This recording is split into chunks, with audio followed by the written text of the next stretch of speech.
All right, so Duchess, we're back. Our healing series continues, and today, uh, we're going to talk about after, all the hard healing happens, and when we get back into like the groove of things, and we want to start, you know, doing stuff with our life and finding out what our purpose is. So, when did you decide to start working on what your purpose is? When did you find out what your purpose was?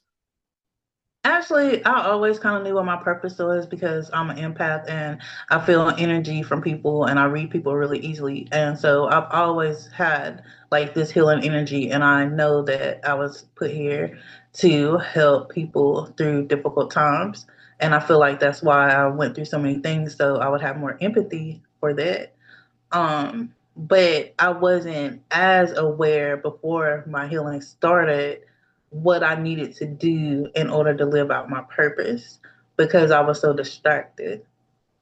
Yeah.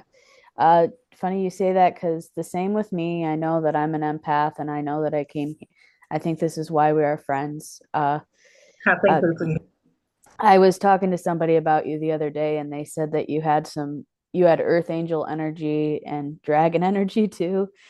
So, that's a Gemini. That's our duality right there.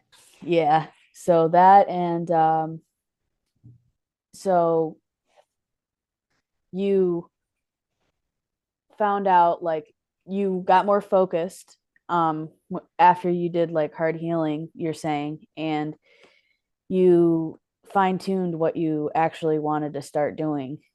um what are some of the things that are included in your purpose, besides what you already mentioned? Well, purpose doesn't have to be something big, and that's something I feel like people are misguided about. They think that you have to be out doing all this big, huge work. Yeah. Purpose is what you have to give to the world every day, and the way you do that is being the best version of yourself, I feel like.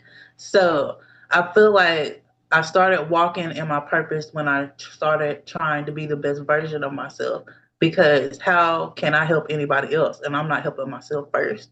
So that's one of the things that I feel that I've done as far as purpose goes.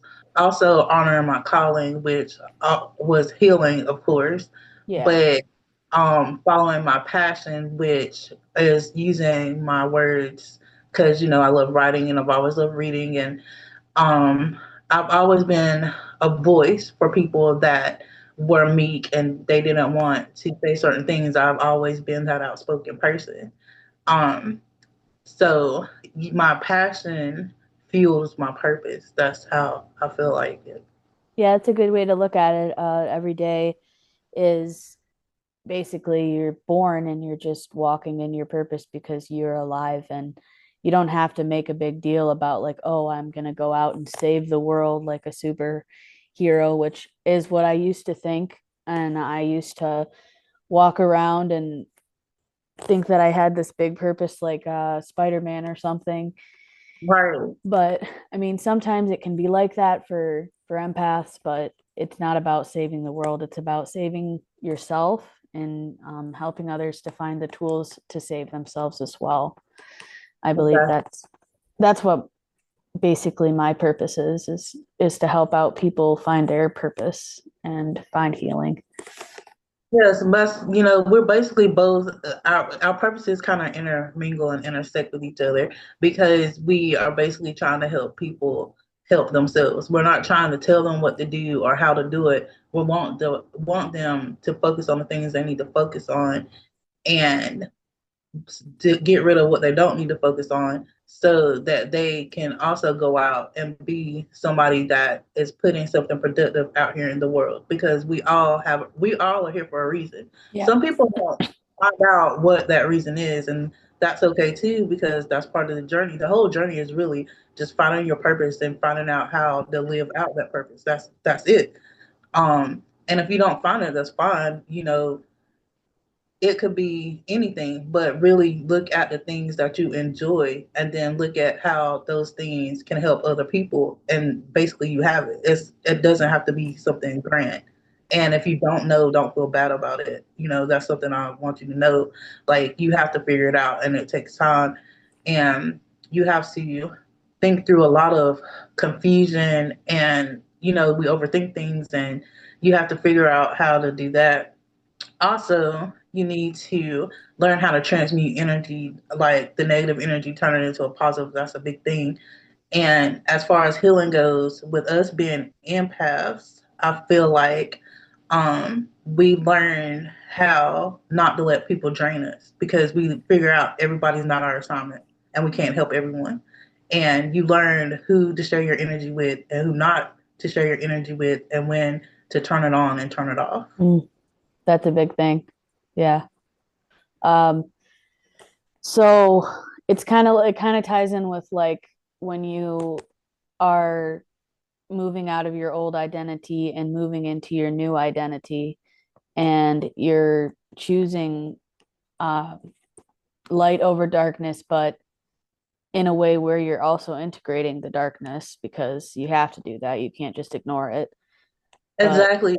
I'm sorry to cut yeah, you off again, but exactly what you said, and that is a big thing. A lot of times we have good and bad in us. Everybody does. You might say, "Oh, I don't," but it's in there somewhere, and you have to accept the parts of you that you don't like.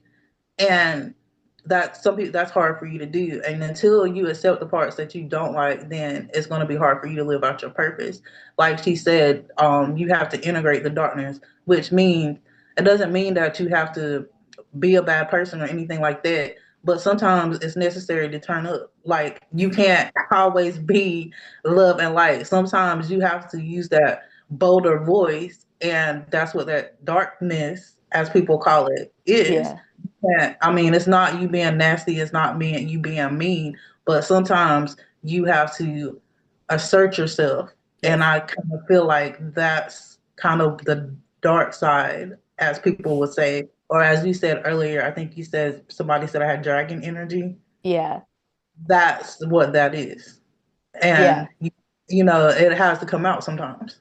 yes. The protective dragon energy, like that's, Right. and then there's also the mothering dragon energy too that um is there too, but that's also protective because when you're a mother, you protect your children. So Exactly. yeah, But it's also, anybody, anything that we love and that's dear to us, we're going to protect it at all costs. yes, And so, yes, that's definitely dragon energy. And I will say that that's how I am. I'll go hard for the people that I do care about. yeah. Same with me. I don't have any children, but if I did, I know I would. But Right, I do have my husband, and I see him as my family and like someone I would defend, just like a right, child. right. But yeah, so when you're coming out of the darkness of healing, you have to kind of like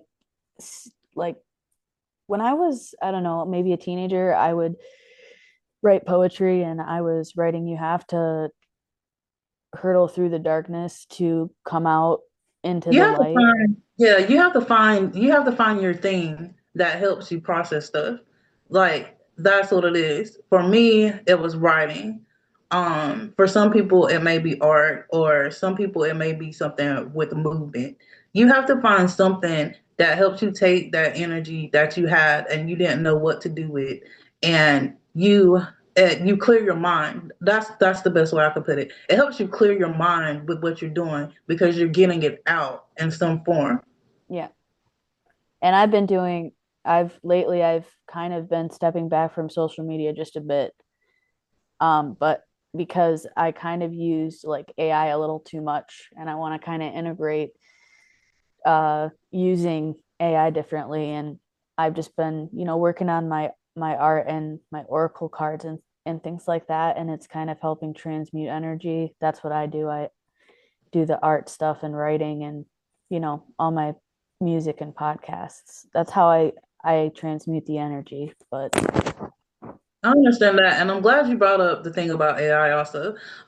You can use AI. There's nothing wrong with using it, but don't make it your only source. Like, Yeah. don't start relying on it so heavily that you're not using your own brain anymore. Like, you stop thinking for yourself, and you're constantly asking AI to do this or asking AI what this is, and you not processing things. Because when you start doing that, that's dangerous because you're losing your identity a little bit because you're relying so much on AI. You don't need to do that. You've got to stay grounded and keep it up, keep a balance with using this. Yeah, so I kind of like took all the AI apps off my phone and I just put them on my computer. I do use it still, but I really try not to write posts with them anymore unless it's like my original thoughts. I'm trying to do that just to so it doesn't get into the danger zone. Yeah, and there's nothing wrong with that, because you can use it to make posts and stuff, but it's not supposed to be their voice. It's supposed to be your voice. So you train AI what to say and what to do. AI is not supposed to be your vibe. Your personality and your voice is always supposed to come out with it. And that's something that a lot of people are doing that is using it. Y'all are not humanizing it, and the interactions are becoming kind of cold because it's like dealing with robots instead of humans. And wish that y'all would stop doing that. Like, please stop doing that. Like, Yeah. humanize it for, like, please do that. Like, put yourself in it.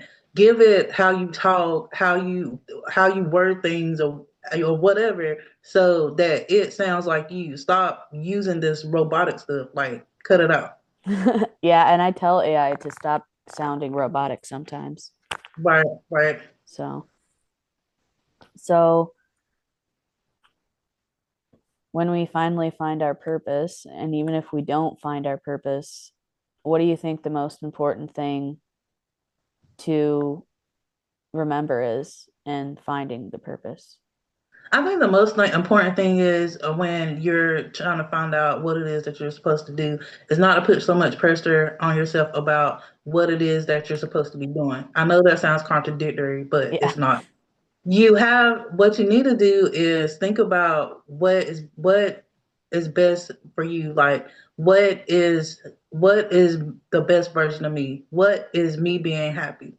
Okay, once you figure out what makes you happy, then you figure out what that I'm doing that makes me happy can add to someone else's life. And I know that's hard because, we have become very selfish, but we're not on this planet by ourselves for a reason. We're all here to raise the vibration on the planet. I know that sounds crazy to some of y'all, but it is like, and you can't do that if you are only focusing on you. You have something that somebody else can get help from, even if it's just you telling your story, your testimony, what you've been through. People watch you that you don't even know are watching you. And by the way you're living your life, you're an inspiration to them. Not everybody's a hater or jealous, but they're looking at you and the way you're modeling things and saying, if they can do it, I can do it too. And you're giving them hope. It can be something as simple as that. So remember, being the best version of yourself is more important than anything else, and finding your happiness before you try to help anybody else. That's what I feel. That's a good point. And I like that you pointed out that raising your vibration and raising the whole vibration of the collective is important too, or Right, helping raise it. You can't do it on your own and not fill your own cup up as well. You have to raise right, your vibration right, first. right. We're not separate from each other. We're all connected. Yeah. And I think that's what people misunderstand, don't understand. We are all connected. So you think what happens to them doesn't matter to me, but it might be them today, but it could be you tomorrow, but you never know. But if we change the way that we act out here, then we can change how things are going. And they won't keep going in this direction they're going now. Y'all know what I'm talking about. If you know, you know. but it all starts with you. But if you're walking around with I don't care, and then the next person's I don't care, and everybody keeps doing that, then everything's going to keep going in the direction it's going. Change starts with us. We have to start the change. Yeah. Speaking of that, I've been stepping back from, like politics lately and stuff like that, but I feel like uh sometimes I need to just like say things about it, not like about what's happening, but like maybe help others by raising love instead of fear because a lot of people are feel fearful right now. I just wanted to mention that we don't have to be afraid. What's going to happen is going to be happening. Mm-hmm. I'm not getting to this discussion about politics either. What's going to happen is going to happen, but look at the bigger picture, not what is shown to you. Because, like we just talked about AI and things, that they can make you see anything. Think beyond that and think of the bigger picture, and that's all I have to say on that one. If you know, Yeah. you know. I'll leave it like that. Yeah, that's a good point. I really like chatting with you because you kind of have like the same exact ideas and about That's everything all. basically. That's why we're friends. We are so on sync with a lot of things. And that's one of the things about social media. Like some people are really against social media. Like I love it because it connects you with people that are like minded, and those Mhm. people are a tribe.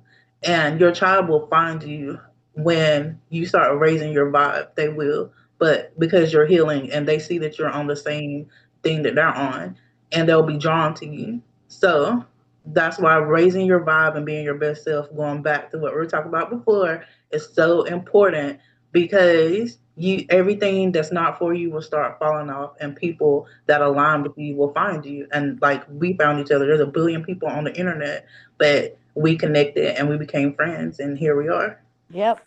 That's pretty much how it happens. You start wanting better for yourself after, being in healing for so long. And then you start raising your vibration, and then like the bad stuff falls off, and then you find your purpose or you work towards finding your purpose, and things just seem to align.